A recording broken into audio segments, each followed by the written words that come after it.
Be ready. 5 seconds. Start.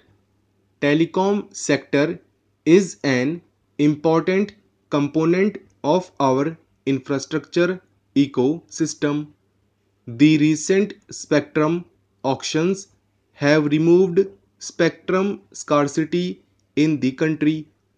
This will give a major fillip to mobile broadband and digital India for the benefit of people living in rural and remote areas. Under the BharatNet project, optical fiber cable has been laid in 150,000 kilometers.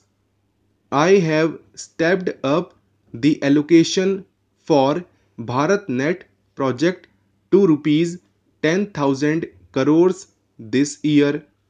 By the end of 2017-18, high-speed broadband connectivity on optical fiber will be available in more than 150,000 gram panchayats and Wi-Fi hotspots and access to digital services. A DigiGaon initiative will be launched to provide telemedicine education and skills through digital technology. For strengthening our energy sector, government has decided to set up strategic crude oil reserves. In the first phase, three such reserves facilities have been set up. Now, in the second phase, it is proposed to set up outlet in solar energy. We now propose to take up the second phase of solar park development for additional capacity. We are also creating an ecosystem to make India a global hub for electronics manufacturing. Over 250 investment proposals for electronics manufacturing have been received in the last 2 years, totaling an investment of rupees 1 lakh crore. A number of global leaders and mobile manufacturers have set up production facilities in India. This is an all-time high. We have to focus on our export infrastructure in a competitive world. A new and restructured central scheme, namely Trade Infrastructure for Export Scheme, will be launched in 2017-18.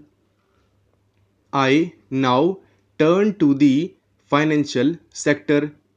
The focus of TEC India agenda in this sector is on building stable and stronger institutions. We will, with our reform agenda, with several new measures. Our government has already undertaken substantive reforms in FDI policy in the last years. More than 90% of the flows now through the automatic route. The Foreign Investment Promotion Board has successfully implemented e-filing and online processing of FDI applications. We have now reached a stage where FIPB can be phased out. We have therefore decided to abolish the FIPB. A roadmap for the same will be announced in the next months. The commodities markets require further reforms for the benefits of farmer. An expert committee will be constituted to study and promote creation of an operational and legal framework to integrate market and derivatives market for commodities trading.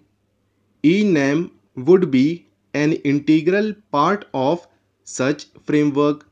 The draft bill to curtail the menace of illicit deposit schemes has been placed in the public domain and will be introduced shortly after its finalization. There is an urgent need to protect the poor and gullible investors from another set of dubious schemes operated by unscrupulous entities who exploit the regulatory gaps in the Multi-State Cooperative Societies Act 2002.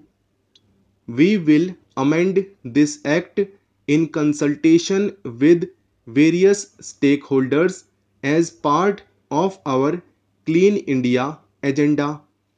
The bill relating to resolution of financial firms will be introduced in the current budget session of Parliament. This will contribute to stability and resilience of our financial system. It will also protect the consumers of various financial institutions.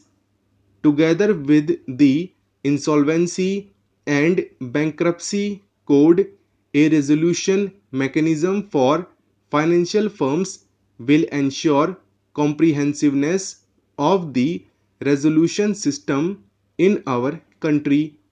I had stated in my last budget speech that a bill will be introduced to streamline institutional arrangements for resolution of disputes in infrastructure related construction contracts PPP and public utility contracts.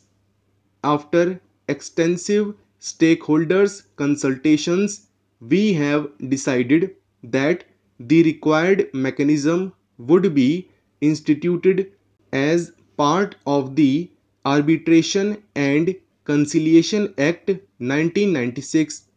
An amendment bill will be introduced in this regard. Cyber security is critical for safeguarding the integrity and stability of our financial sector.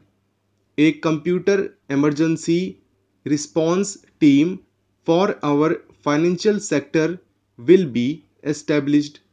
This entity will work in close coordination with all financial sector regulators and other stakeholders.